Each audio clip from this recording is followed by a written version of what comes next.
Hi everybody, welcome to C-Suite Strategy, elevating your move and scaling you beyond. Our topic of discussion today is on how leading with soul, how spirituality shapes high impact leadership decisions. And to have this podcast discussed, we have Mr.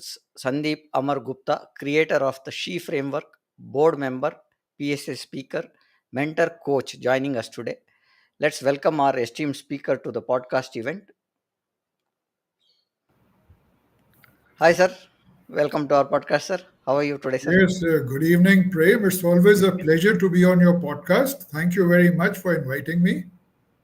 Welcome, sir. You've been in our podcast for the fourth time, and we always have a pleasure to have our speakers back supporting us like this. It's a Oh, pleasure having you, sir.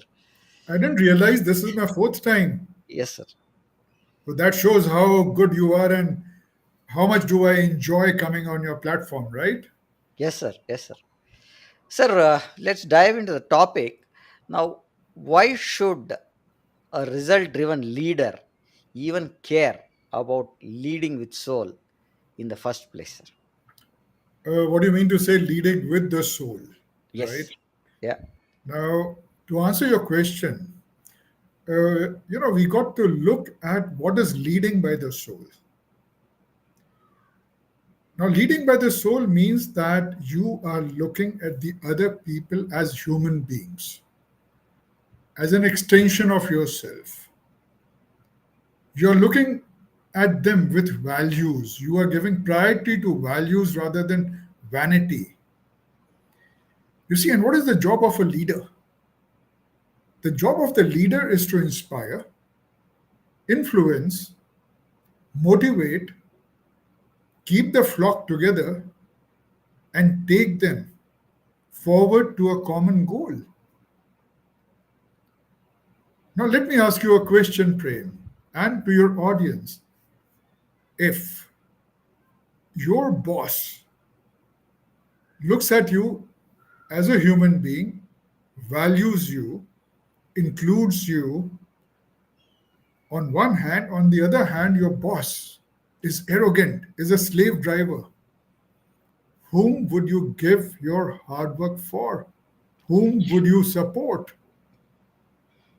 Sir, I would support the person who's giving me more opportunity and encouraging me to do more, sir.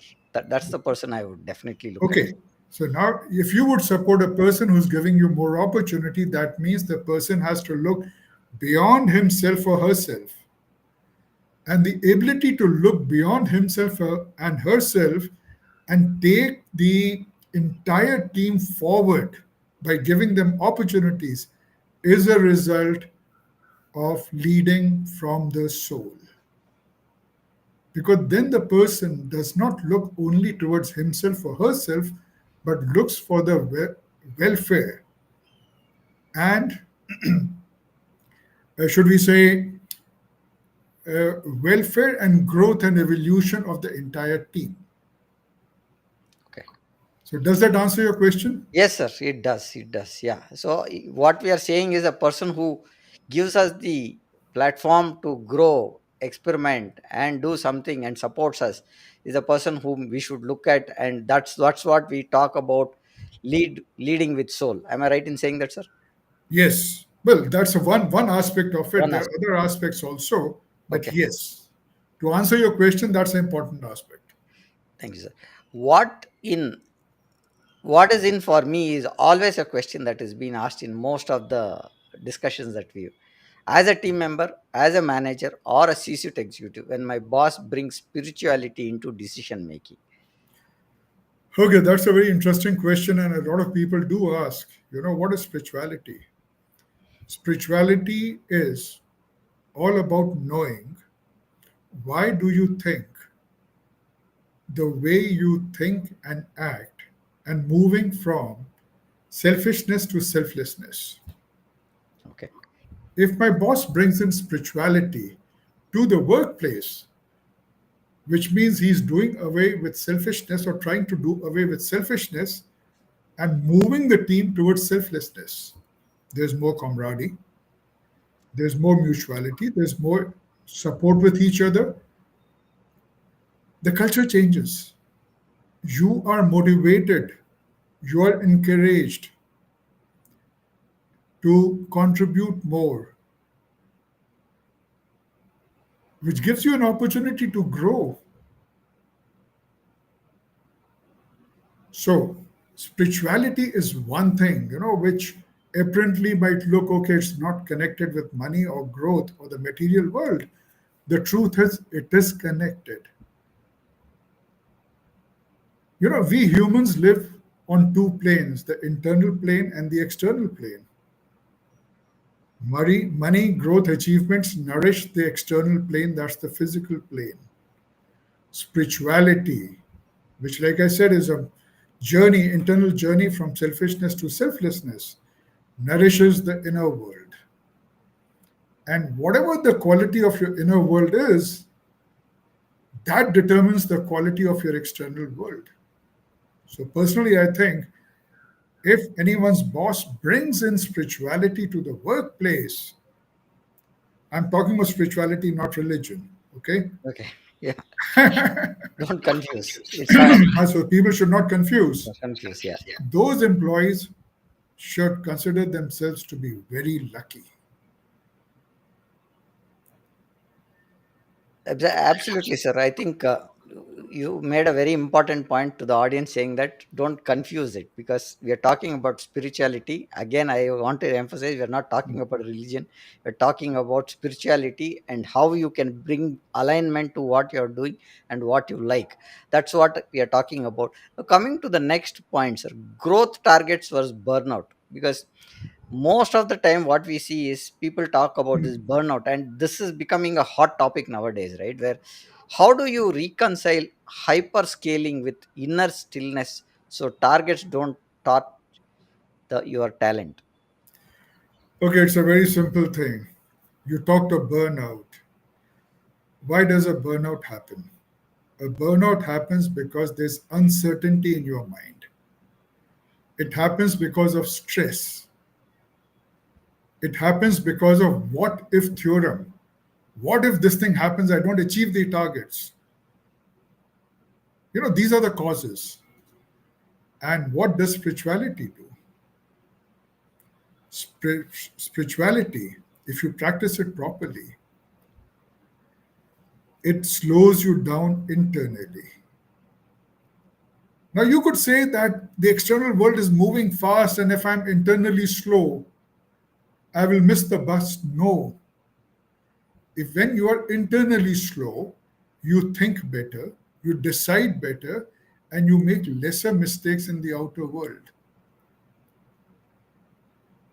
Sir, And when you, I was hearing somewhere, sir, where we said, or when we age or we mature, we should not be talking about fastness. We should be talking about calmness in doing things. why, when we age and mature, the principle applies to even to a 10 years old child or a 5 years old child. Yeah. The child is running very fast, right? And Yeah. you say, hey, tell me, think and tell me this thing. What does the child do? The child stops, thinks, gives you the answer, and And starts running again. okay. And if the child thinks while running, you find that very soon the child flips, falls. Hmm.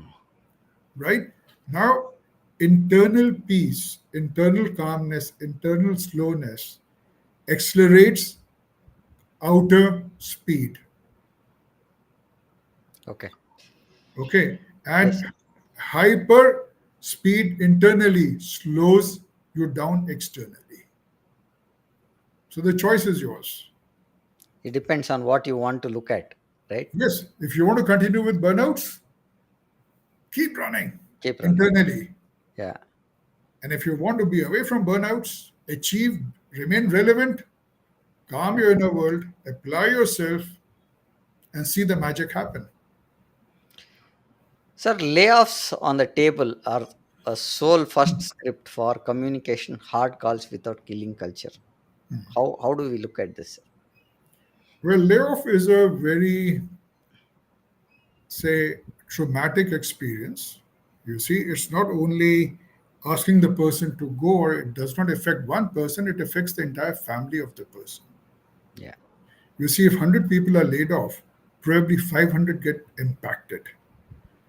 Now, if the leader is leading with the soul, layoffs will still happen, Mm.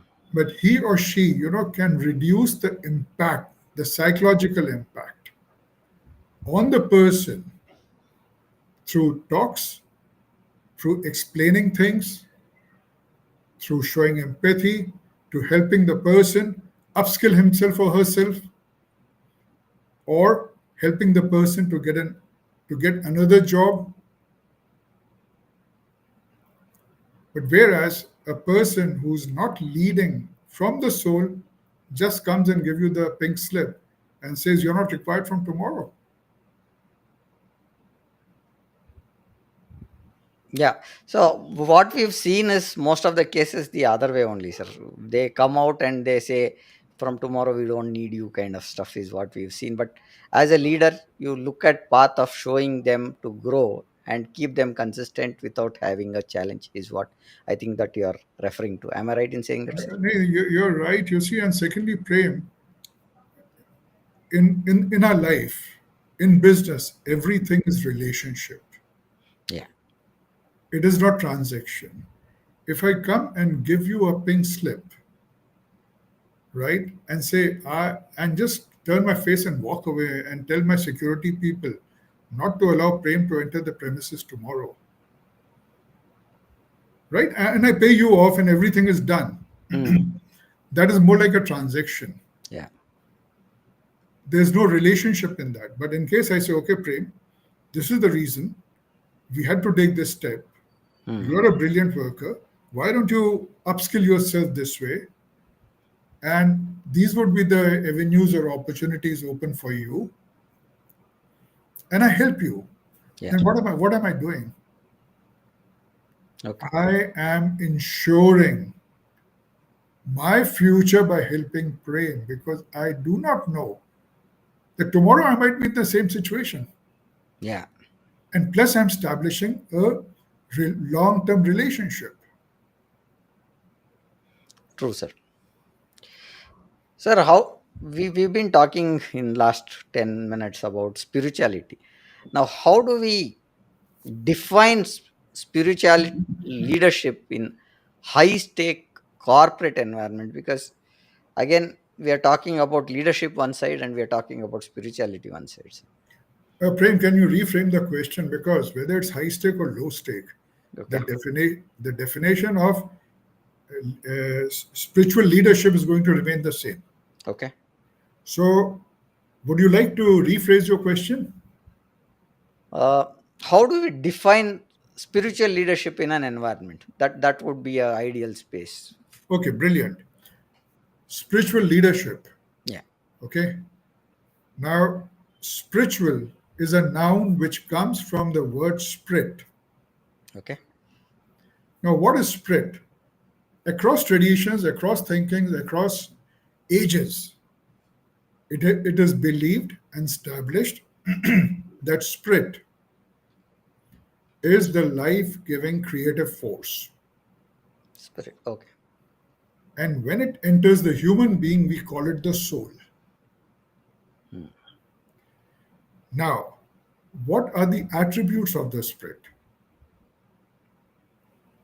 Love, Okay. mutuality, wisdom, values, refulgence, compassion, Okay. looking beyond yourself, the larger good, and spiritual is the noun. When you practice those things, you bring these attributes into your behavior, you become spiritual. Now, spirituality is a journey, like I said earlier, from selfishness to selflessness. And all of us are standing at different stations on this journey. Okay.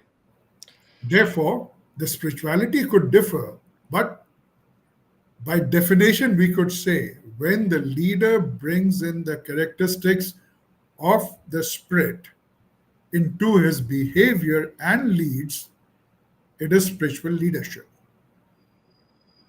Okay. Sir, somewhere we've been talking spirituality, but how can we look at an insight where spiritual leadership can help in decision making, sir? Spiritual leadership in decision making, there could be n number of ways it could help. A spiritual leader is always inclusive. Okay. Decisions are usually participative. Hmm. Okay. A spiritual leader has a lot of support from his team. The team is just standing firmly besides him. So even when a spiritual leader takes a hard decision, which sometimes becomes very essential in business, right? He gets or she gets full support. So this is the way, you know, a spiritual leader handles hard decisions. Number two, a spiritual leader, places values over vanity. A spiritual leader also thinks in the larger canvas, looks at the larger picture and joins the dot. He or she is always ready to explain the why Hmm. behind the decision so that there's no turbulence in the team. Sir, how can a leader be rooted in the values when business only talks about wins, quick demands of leads and stuff, sir? That how do we look at that part? You mean to ask me that how can we transform a leader, right, Yeah, who is totally driven by the bottom line and the top line, exactly. who's totally driven by the Excel sheets, right? Yeah, numbers. Numbers into Yeah, a person who gets the qualitative dimension or the human dimension also into play. yeah. You see, unless and until the person wants to change himself or herself, you can't do anything. You can take the horse to the river, but you can't force the horse to drink. Let's remember that thing. Yeah, I've got this in many discussions where you say you can take the horse to the pond, but you cannot force it to drink. It Yes. has to decide whether it has to drink or Okay. not. Now the thing is, let me share with you an example, a real case study of, I think it was New Bank, California. Okay. It was going down and it was in the reds, and they hired a person called Vincent. And Vincent was supposed to turn around banks. So Hmm. the first year, the Vincent comes in and he turns around, and everyone is very happy. But when the employee satisfaction survey is taken, a lot of people are pointing fingers at Vincent, and they're saying we are not very happy. Now Vincent says, okay, since I was rough, since I've turned things around, since I took some hard decisions, it's very natural that the employees are disturbed. They'll settle down. Hmm. Okay. Next year, again the survey is taken, and this year, 90% of the people want Vincent out. Hmm. Okay. So that really disturbed Vincent, and he was very angry. He said, look, I've saved their jobs, I've turned around the bank, I've done so much for them. Still, they're not respecting me. And then he realized that his behavior was like a bulldozer. He didn't explain the whys behind his decision. He did not talk to people. He was only driven by numbers. And once he realized this, he started working upon himself. And within 1 year,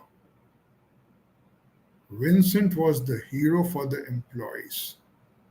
because he started leading with his soul. He started seeing people as people. He started giving them opportunities. He started hearing them out.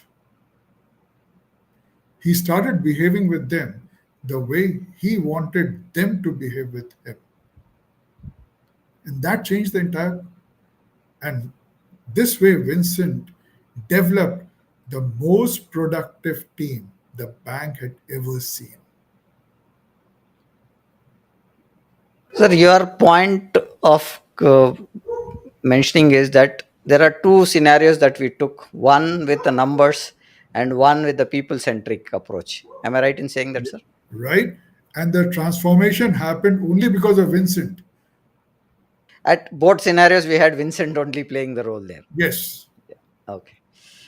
So, coming to the next point, we've been talking about empathy as one of the other pointer that is happening in the industry now. There is no Hmm. empathy. There is AI coming in, AI is taking out jobs and stuff like that. Now, looking at where do empathy and spirituality intersect in leadership? I think they intersect at every point, Prem. First of all, let me tell your viewers look, AI is not taking jobs, will Yeah, not take away jobs. true, People who know AI will take away your jobs. true, So stop true. blaming AI, guys. Learn AI. AI Yeah, is here to stay. But be careful. AI also has the potential to convert lies into truth. yeah. Okay? Fiction into reality.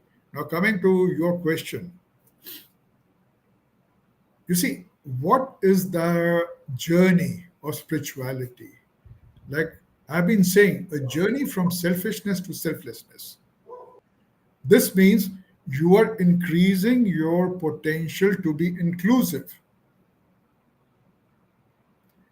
And the more inclusive you are, you feel more for the person. Okay, you feel more for the person. So, as a leader, if I'm inclusive of my team, of my people, of my organization, of the other departments, I'll be better connected with them. I'll understand them better. I'll sense their requirements better. I'll feel what they're feeling better, and accordingly, I'll take a call. But in case I'm a slave driver, like Vincent was Yeah. in the first year, my decisions would be different. I remember, I was working for a company in Calcutta. So in between, I was very disturbed, and my output was not what it used to be. So one day, my boss, the managing director, he called me. He said, Sandeep, tell me one thing. Is everything okay? I said, yeah, yeah, yeah, yeah, everything is okay. He said, no, I see that everything is not okay. If you want, you can share it with me. Now, his only saying so much, if you want, you can share it with me, and I promise you, it will be confidential.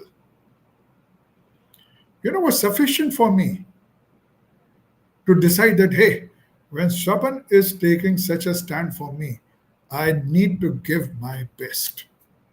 And that was empathy. I think in one of the cases that I had also was the same situation, but it was a different. We were going live for one project and we were struck. They did not want to tell me that they are struck and they needed help, asking us. So when we told the customer saying that we may need another 3 hours, we have to go live because there's a blockage here. If this goes live with this, it may fail after 3 hours.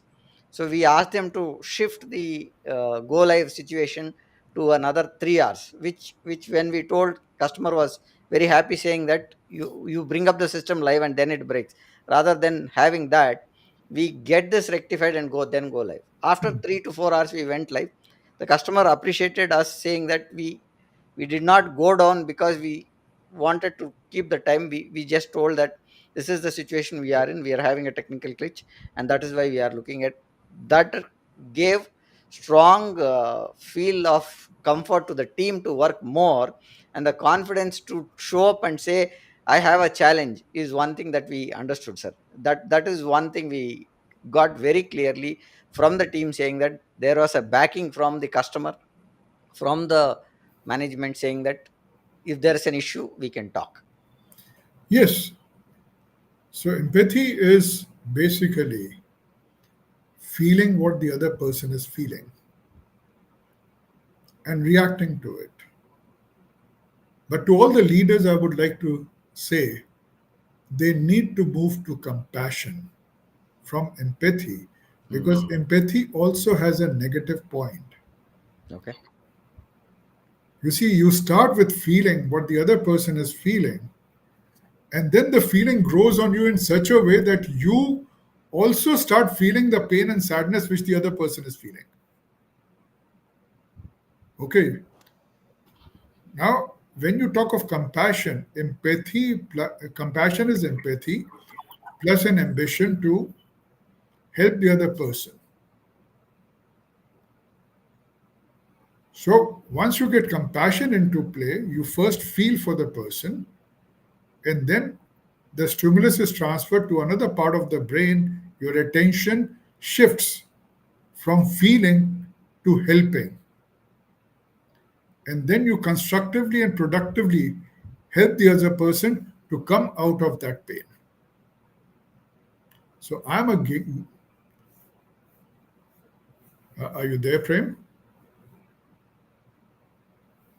Sir, I'm there. I got disconnected for a brief Yes, 2 yes, I saw. minutes. Yeah. So So, what I was yeah. what I was saying, I would urge all leaders to go one step ahead of empathy, because in empathy you only feel the pain of the other person. Get down to compassion, because in compassion you not only feel but you also have the ambition to help the person out of the pain, and that is what is really appreciated by your team members, that my leader, he or she stood by me, helped me out. And believe me, I've done it a number of times, and those people are still in connection with me. They still hold me in high esteem. And similarly, people who have done it for me, I hold them in high esteem.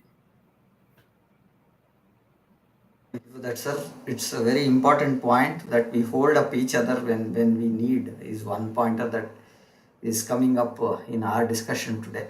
Hmm. Uh, Coming to the common pointer that we want to understand is the pitfalls when we look at understanding spirituality itself or misapplied. How do we look at that? Looks, the biggest pitfall is people don't understand what spirituality is. They look at spirituality from a very superficial standpoint, whereas spirituality is a deep subject, it's a personal subject, it's an internal transformative journey. Prem, are you there?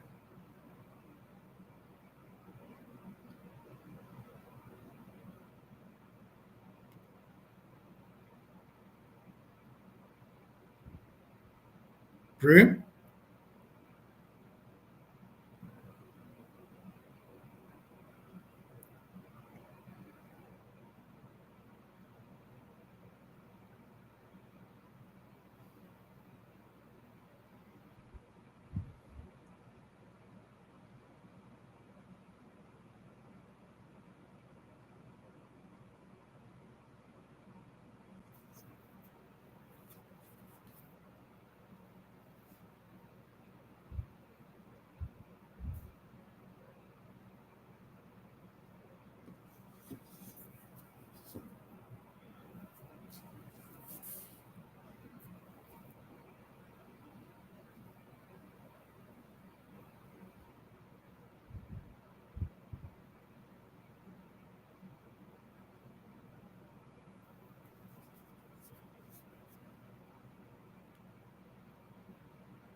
Are you back, Prem?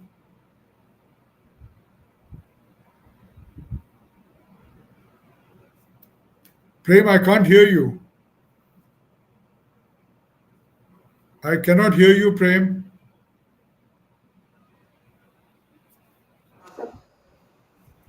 Can you hear me now?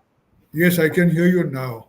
Yeah, I think again you got disconnected. there was some fluctuation that happened here, and the whole internet is gone. So I've connected it through a different device. So there's some Okay. challenges going on here. So that's sorry about it. No, Sir, no, coming. there's nothing to be sorry. These are certain things which we got to accept when we are relying and living with technology so much, right? And these things keep Yeah, happening. yeah. So, yes, I don't know where I was, and what time you got disconnected. I got disconnected about for a minute almost, sir. Right. So, probably I might have said, I don't know whether it landed with your audience or not. No, it would have. I got disconnected, but your pointer did not get disconnected. You are connected Oh, there. okay, fair enough. So, anyway, I was waiting for you. So, there was a lull, right? Yeah. Sorry, guys. I Sorry was just about it. waiting for Prem to join back. Sir, moving on to this spirituality when it comes to how do the freshers and the first time managers who come into the journey don't understand what is empathy, what is leadership, how is that awareness we bring that to them, and how do we look at spirituality being one part of that kind of a journey for them? Look, they do understand everything. You see, because all these emotions, empathy, compassion, values, they have been living it right from their childhood. Okay. It's a different matter that they have been taught in schools and colleges profit, profit, profit, profit. But the fact is, profits without values or profits without spirituality are absolutely hollow. They don't go, they don't travel for long. And let me share an example with you. Raj Sisodia, selected 60 organizations across the world, big companies, publicly traded companies, and most of them were registered on the S&P 500. Now, these groups or companies are those who inbuilt love and mutuality in their business strategy. Love in their business strategy. And over a period of 10 years analysis, what they found that these companies who had love as a strategy as a business strategy had grown by 1,000% vis-a-vis the S&P 500 companies who had grown by 106%. What is love? Love is nothing else but the biggest anchor of spirituality. So, this is the kind of impact spirituality has on the bottom line and the top line. Now, coming to it, understanding of spirituality, yes, a lot of people confuse spirituality with religion. A lot of people look at spirituality as if it's external. Spirituality is not external, it's all internal. It's your own initiative to understand why do you think and behave the way you do, and taking steps to improve, to move from selfishness to selflessness, which means taking steps from standing alone to building a network as you go up. And larger the network, more power you have. And this is the reason it is said network is your net worth. I can't hear you again, Prem.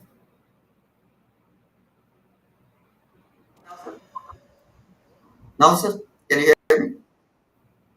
Yes, I can. Yeah. So I've heard this in many of the discussions where your network is your network on various platforms and various institutions. And I would like to say that here in our podcast also is because of the network that we had. Today we are having at 265 episode. That's the network that I have, or a network that I have built. When we talk about networking being a network for us self as a platform, as a person. So I completely agree with that.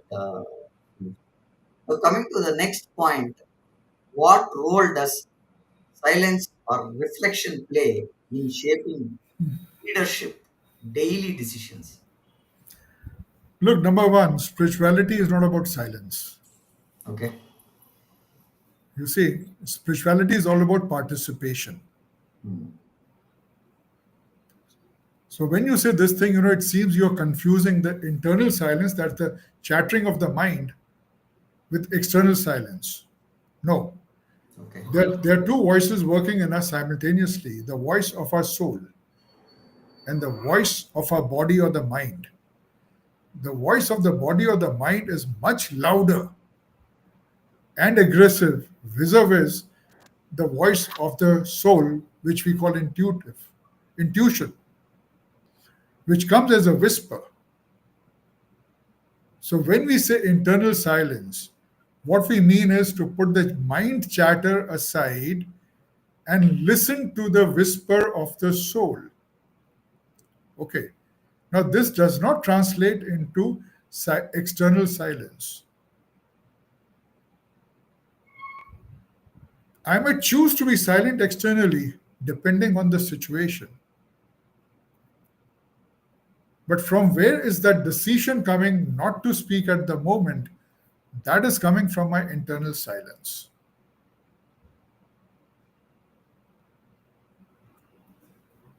Again, I can't hear you. There's something wrong, Prem. Something wrong today, sir. I think there is some glitch that is happening in the system of the thing that we are using. Hmm. Now you are able to hear me, sir? Yeah. Yes, I can hear you now. Yeah. Okay.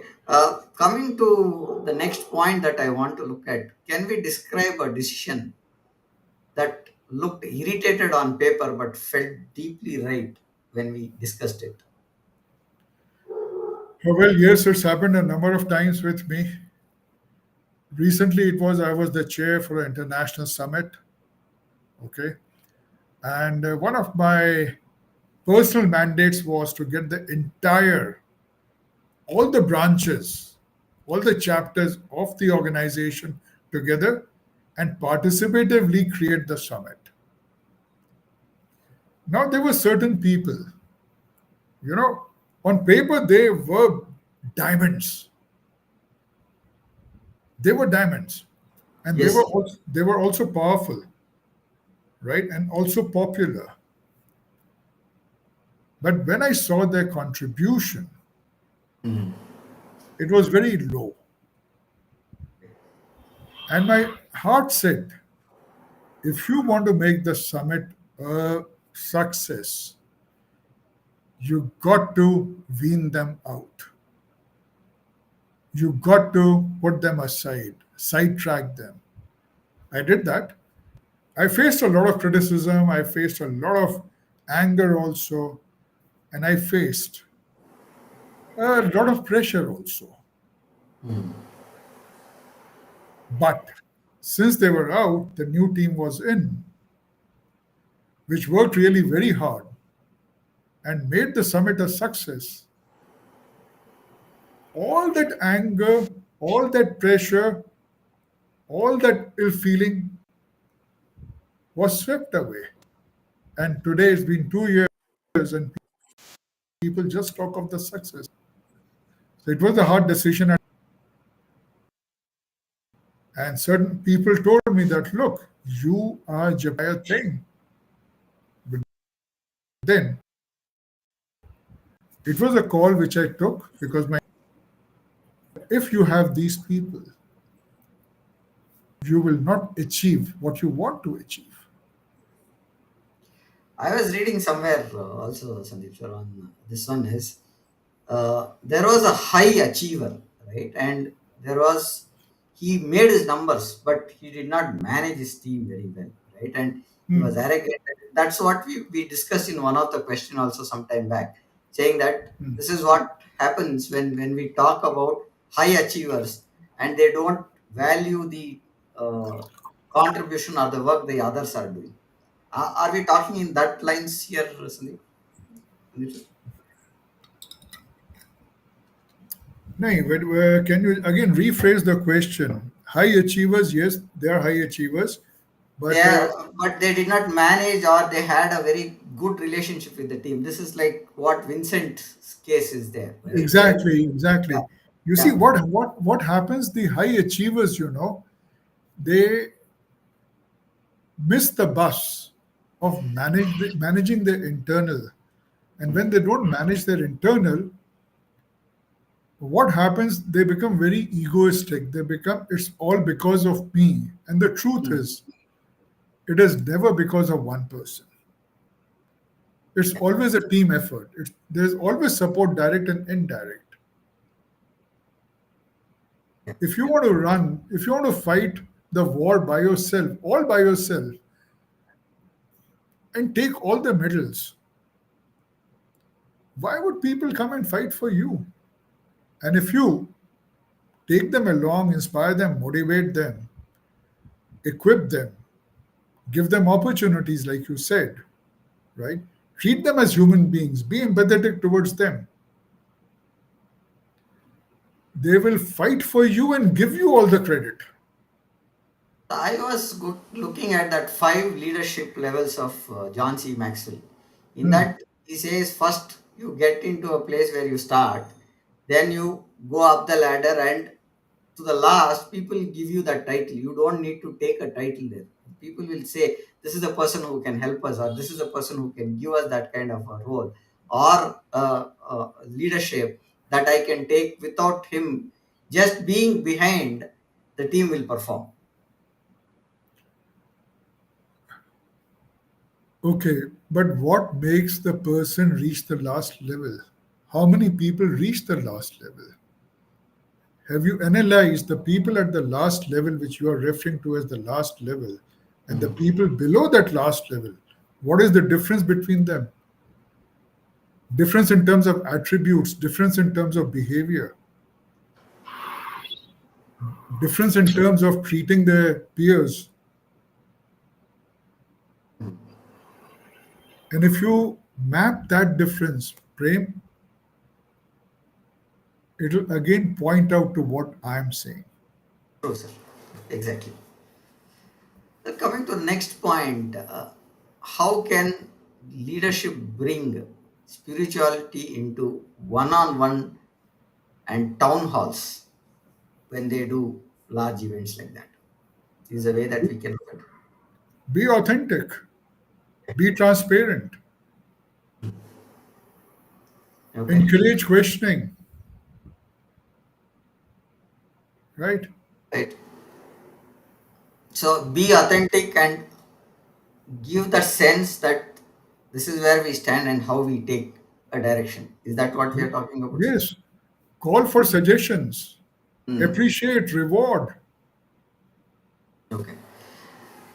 Now, coming to the last question that I have for the day, how can business owners balance spiritual authenticity with demands of scaling? Okay, repeat, spiritual authenticity, you said, right? Yeah. First of all, spirituality is authentic. Mhm. It is very much there. It is a phenomenon which you got to learn, okay, which you got to practice. And as you practice, internal changes happen, which open up new avenues for you. Now, to give you an example, Steve Jobs, in his autobiographical essay, he says, you do not know how, uh, what word should I say? It is that our mind is running like a horse in all directions. And once you learn to quieten it, you start seeing new horizons, new opportunities, you start seeing new realities. Okay, it does take time to quieten it, and he attributes his entire success to quietening of the mind and seeing and acting on the basis of those opportunities which he saw. Because what happens, let me give you a little bit of neuroscience.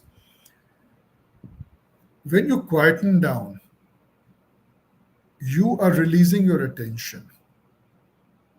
You are breaking the vicious cycle. Opportunities are all around. When your attention is free, it automatically recognizes more opportunities. When it's in a rut, it only sees what it wants to see. So one pointer that I learned or heard about is the leaders listen to a lot and they speak last, right? That's one thing. When you said opportunities, are we talking that space where we see, you hear people's views, and finally you are able to see opportunities where you can take decisions in a right way? Are we talking in that sense? No, I am talking of the internally you feel. Okay. I'm talking of that internal sense. Okay. It is something like this. As you become more inclusive, right, your network expands. Now, let me take an example of a 10-story building. You're standing on the ground floor. What can you see? Only the compound within the fence or the boundary wall. So that is your total reality, and you're operating as per that reality. Then you go to the second floor. Now you can see a little beyond the fence. So your reality changes. And you get to know about the forces which are working upon the reality inside than forces which are coming from outside the boundary wall. Now you go to the sixth floor, it further expands. So now you have started realizing, appreciating, and seeing new forces. You go to the terrace, you can see everything. Okay, this is what happens. So whenever a situation comes in front of you, immediately you start seeing what is not obvious. Whereas 90% people see what is obvious, you see what is not obvious. Not always. And then you see beyond what is not obvious also. In photography, what we I'm an avid photographer, so I look at, when they said is, when you focus on something, you look at only one. When you move yourself from that focus, you see a larger gamut, right? And Exactly. the pointers of focus vary, and the images that you can bring in are variety, right? So that's what, as a camera guy, you focus on only a person. You only see at that pinhole that person. When the lens opens, you cover the surroundings, the background, the colors that are there naturally visible, and a bigger picture. And the other thing, what happens when you practice spirituality and you go up the ladder, Hmm. the intuition also starts working. Because let's not forget one thing, everything in this universe is energy, right? Right. Even you and I, we are energies. It looks like that we are bound by the body. The fact is, our energies are not bound by the body. The soul energy is much wiser than our brain energy because our brain is processing only experiences as per our biological age. If I'm 69, its reference library is only of 69 years. But my soul is not bound by the brain. So it visualizes and sees much, much larger. So, therefore, a number of times you must have experienced that a decision, which there's a conflict between your heart and your brain, heart and mind, right? All in mind, yeah.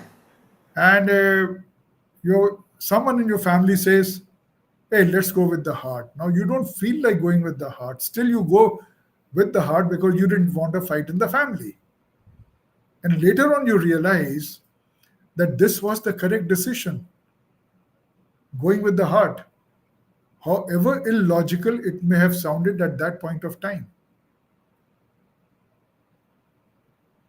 That happens many cases, sir, where we don't want to have a rough patch running in, and we agree, and then we realize that that was the right option. We chose the wrong one, and we went to satisfy somebody's ego at times, to break something as a silence, or not to offend somebody. Am I right in saying that, sir? So that is what spirituality does. It opens up the voice of your intuition. Sir, with this, I have my pointers covered, sir. Any pointers that you would like to add or to the audience as a final pointer? Then we will summarize a little bit and then we close the session, sir. Well, I'll only say one thing. Folks, spirituality and money are not daggers drawn. Spirituality, which is an internal phenomenon, money, which is an external phenomenon, when both join hands, magic happens. Spirituality does not ask for any sacrifice. People who say that, okay, you got to choose between profits and spirituality, they don't understand, because spirituality is nothing else but a process by which you bring meaning, purpose, happiness, and achievements in your life. The achievements could be in any direction, in uh, any vertical of life. If spirituality is the left hand, money is the right hand, and you need both the hands to clap. Number two, if you only focus on money or profits without spirituality, you produce wild animals because there are no values, there are no ethics, and you are being driven by greed. And if you only focus on spirituality without focus on money, you are creating a lame duck which would be kicked by everyone. So it is very essential to strike a balance between spirituality and money, and the ability to bring them together rests in you.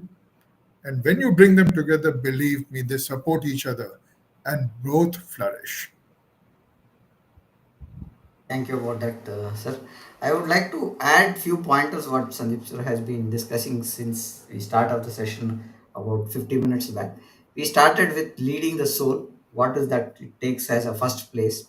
We spoke about what is it in for me from a team member, manager, C-suite executive, and boss, bringing spirituality into decision making. That's one thing. Then we spoke about targets and burnout, how spirituality happens, and inner stillness so that targets are not touched when talent is there. And we spoke about some of the soul first script communication, hard calls without killing culture. We spoke on spirituality, on leadership is what we spoke about. And we spoke about how we can look at a quick pressure demand where we still be rooted, uh, and be as a leader. That's what we spoke about. Then we spoke about some of the misunderstandings or misapplied concepts that are there part of spiritual. Important point what Sandeep sir said was, don't confuse spirituality with religion. That's a very important point which normally gets missed. And then we spoke about how to manage spirituality and leadership, empathy across the organization. That's what we discussed in the overall 50 minutes of our discussion. So thank you for joining us today. It's been a pleasure. There was a glitch in the middle where we lost for about 2 to 3 minutes, and because of which there was a little confusion that I've got into some of the questions which I've been asking. So we'll And it's see how we also can. an issue, Prem. Yeah. And this is a very important distinction that spirituality is not religion, religion is not spirituality. And the reason is very simple: spirituality does not need religion to survive, but religion needs spirituality Christianity to to survive. survive. So that's a very important point for the audience. Sir, with So, this, I would like to conclude the session, and I would like to tell the audience we have streamed this session to LinkedIn, YouTube, Facebook, and Instagram. Hope you found this discussion valuable. Our next podcast is scheduled tomorrow at 263 episode, which is on a technology talk that we are talking about, and we will see you tomorrow at 6:30. Sir, thank you for being on the show today. This we would like to conclude the show, sir. thank you.